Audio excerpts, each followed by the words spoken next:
ഉറൂബ് എന്ന എഴുത്തുകാരൻ ഇടശ്ശേരിയെ പോലെ തന്നെ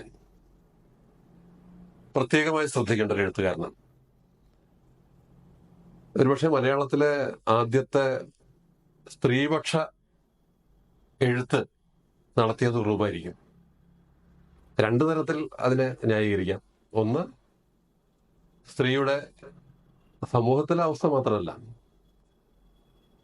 സമൂഹത്തിലെ സ്ത്രീയുടെ വ്യക്തിത്വത്തെ ഉയർത്തിപ്പിടിക്കുന്ന കഥാപാത്ര ചിത്രീകരണങ്ങൾ നടത്തിയിട്ടുള്ള എഴുത്തുകാരനാണ് ഉറൂബ്. അതിന്റെ ഒരു സാധാരണ അർത്ഥത്തിലെടുത്താൽ നമ്മുടെ പഴയ കാലത്തെ നോവലുകളുടെ പേരുകൾ പലതും വിശ്വമോഹിനി, യാചകമോഹിനി, വിജയനന്ദിനി എന്നൊക്കെയുള്ള സ്ത്രീനാമങ്ങളുള്ളതുപോലെ അല്ല ഉറൂബിന്റെ സ്ത്രീനാമങ്ങളിലെ നോവലുകൾ. ഉറൂബിന്റെ സ്ത്രീനാമങ്ങളിലൂടെ തന്നെ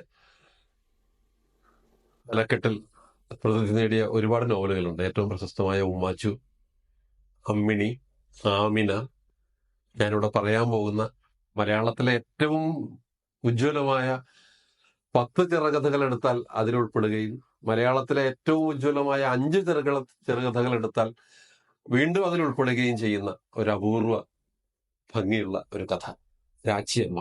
അതും ഒരു സ്ത്രീനാമത്തിലെ കഥയാണ്. രാച്ചിയമ്മ എന്ന കഥ 1969 മുമ്പ് എഴുതിയതാണ്. ഇപ്പോഴും വായിച്ചു കഴിഞ്ഞാൽ കൃത്യമായി നമ്മളെ ഒപ്പം കൊണ്ടു നടക്കുന്ന, അത്ഭുതപ്പെടുത്തുന്ന, നമ്മളെ ആഹ്ലാദിപ്പിക്കുന്ന ഒരു കഥയാണ് രാച്ചിയമ്മ. ഒരു സാധാരണ സംഭവം, ഒരു സാധാരണ പ്രണയം എന്നൊക്കെ വേണമെങ്കിൽ പറയാം. എനിക്കത് വായിച്ചപ്പോൾ തോന്നിയത് ടാഗോറിന്റെ പോസ്റ്റ് മാസ്റ്റർ എന്ന കഥയുമായി ഇതിന് വലിയ സാമ്യമുണ്ടല്ലോ എന്നാണ്. പോസ്റ്റ് മാസ്റ്റർ മറ്റൊരു സാഹചര്യമാണ്.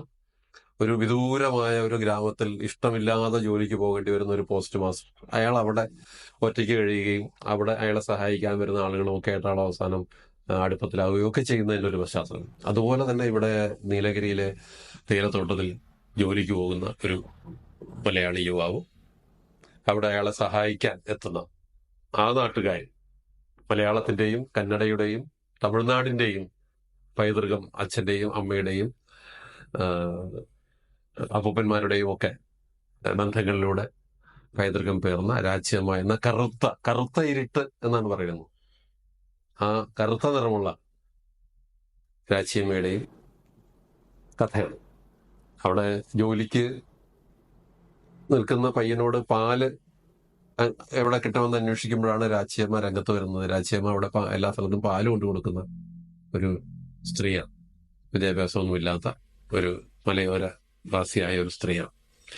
ആ സ്ത്രീയുടെ പരുക്കൻ പ്രകൃതത്തിലൂടെ അവതരിപ്പിക്കുന്ന രാച്ചിയമ്മ അവസാനം പതുക്കെ കഥാപാത്രവുമായി വീട്ടുവിശേഷങ്ങൾ ചോദിക്കുന്ന സൗഹൃദത്തിലേക്ക് വരികയും ഈ കഥാപാത്രം രോഗ അവശനായി ചിക്കൻ ബോക്സ് പിടിച്ച് ഒറ്റയ്ക്ക് അവിടെ കഴിയുമ്പോൾ, വേലക്കാരനെ പറഞ്ഞയച്ച് ഒറ്റയ്ക്ക് കഴിയുമ്പോൾ ആ രോഗിയായ യുവാവിന്റെ പരിചരണത്തിനെത്തുന്ന രാച്ചിയമ്മ, അതിനെല്ലാം സഹായവും ചെയ്തു കൊടുത്തും കൂടെ നിൽക്കുന്ന രാച്ചിയമ്മ, അസുഖം മാറിയതിന് ശേഷം മാത്രം അവിടെ നിന്ന് പോകുന്ന രാച്ചിയമ്മ, വീണ്ടും ആ സൗഹൃദവും ബന്ധവും കുറെ കൂടി ശക്തമാവുകയും ഒരു പ്രത്യേക നിമിഷത്തിൽ ഏത് കഥയിലും ഉണ്ടാകുന്നത് പോലെ രാച്ചിയമ്മയുടെ കയ്യിൽ കടന്നു പിടിക്കുന്ന നായകൻ, കരയുന്ന രാച്ചിയമ്മ, എന്റെ ആങ്ങള ചത്തതിന് ശേഷം ഒരു സുഖം തോന്നിയത് നിങ്ങളെ കണ്ടപ്പോഴാണ് എന്ന് പറഞ്ഞ് ഏങ്ങലടിക്കുന്ന രാച്ചിയമ്മ മാപ്പ് എന്ന് പറയുന്ന നായകൻ. ഇതൊക്കെ ഇപ്പൊ നമുക്ക് അത്ഭുതമാണ്. പക്ഷെ അതില് ഇപ്പൊ നമുക്ക് വലിയ അത്ഭുതമുള്ളൊരു കാര്യമല്ല എന്നാണ് ഉദ്ദേശിച്ചത്. പണ്ട് അത്ഭുതമായത്. അതിനുശേഷം കുറെ വർഷങ്ങൾക്ക് ശേഷം ആ സ്ഥലത്തേക്ക് ആ നായകൻ തിരിച്ചു വരുന്ന രംഗത്തോട് വേണം കഥ ആരംഭിക്കുന്നത്. ഇതൊക്കെ ഓർമ്മയില്ല. തിരിച്ചു വന്നു കഴിയുമ്പോൾ അവിടെ പുതിയ ആതിഥേയർ അങ്ങനെ പഴയ സ്ഥലത്തൂടെ നടക്കാനുണ്ട് ഇറങ്ങുമ്പോൾ രാച്ചിയമ്മയുടെ വീട്ടിലെത്തുന്നു.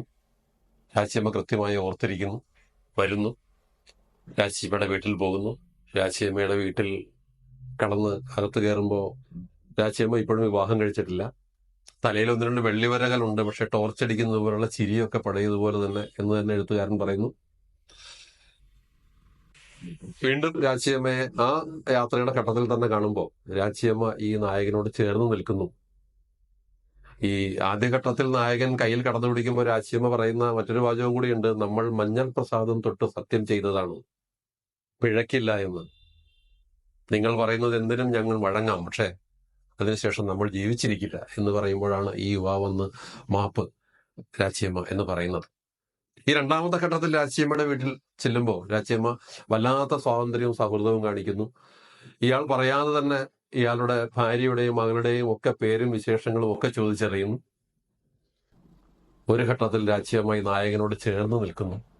എന്നിട്ട് ചോദിക്കുന്നു, നമ്മളെ മറന്നുവല്ലേ? ഈ ചേർന്ന് നിൽക്കുന്നതിന്റെ അടുപ്പം കാണുമ്പോൾ നായകൻ ചോദിക്കുന്നു, നീ മഞ്ഞൾ പ്രസാദം തൊട്ട് സത്യം?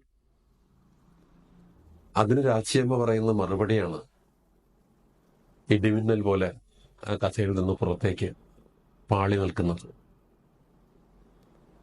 ആ മഞ്ഞൾ പ്രസാദം നമ്മൾ തുടച്ചു കളഞ്ഞു.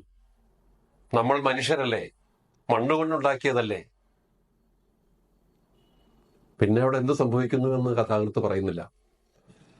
അടുത്ത ഖണ്ഡികയിൽ ബസ് ചുരമിറങ്ങുകയാണ്. ആ ചുരമിറങ്ങി നായകൻ തന്റെ വന്ന സ്ഥലത്തേക്ക് മടങ്ങി പോവുകയാണ്. ഇവിടെ നമ്മൾ പേറുന്ന ഏത് പ്രസാദവും, നമ്മൾ തൊടുന്ന ഏത് പ്രസാദവും നമ്മുടെ സാഹചര്യങ്ങളെ മാത്രം അടിസ്ഥാനമാക്കിയുള്ളതാണ് എന്ന ലളിതമായ വസ്തുത ആ സ്ത്രീ കഥാപാത്രത്തിലൂടെ പുറത്തു പറയുകയാണ് റൂപത അനുഗ്രഹീത കഥാകാരൻ. അവിടെ ആ മഞ്ഞൾ പ്രസാദം മാറ്റി നോക്കൂ, ഇപ്പൊ നമ്മുടെ നെറ്റിയിൽ ചന്ദനപ്പൊട്ടാണ് എന്നാണ് രാച്ചിയമ്മ പറയുന്നത്. ഒരു ഘട്ടത്തിലെ ഭീതിയും ആശങ്കയും ഒക്കെ മനസ്സിലുള്ള കാലത്ത് സൂക്ഷിച്ചു വെച്ച, കരുതി വെച്ച, അടക്കി വെച്ച തോന്നലുകളും ആഗ്രഹവും സ്വാഭാവികമായ മാനസിക വികാരങ്ങളുമൊക്കെ അതിനനുയോജ്യമായ ഘട്ടത്തിൽ കൃത്യമായ ചാലുകളിലേക്ക് വിന്യസിക്കേണ്ടതാണ് എന്ന് തിരിച്ചറിയുന്ന തികച്ചും മാനുഷികമായ ചിന്ത പേറുന്ന നിഷ്കളങ്കയായ രാച്ചിയമ്മയെ പോലെ അധികം നായികമാർ നമ്മുടെ ചെറുകഥാ സാഹിത്യത്തിലില്ല. നന്ദി.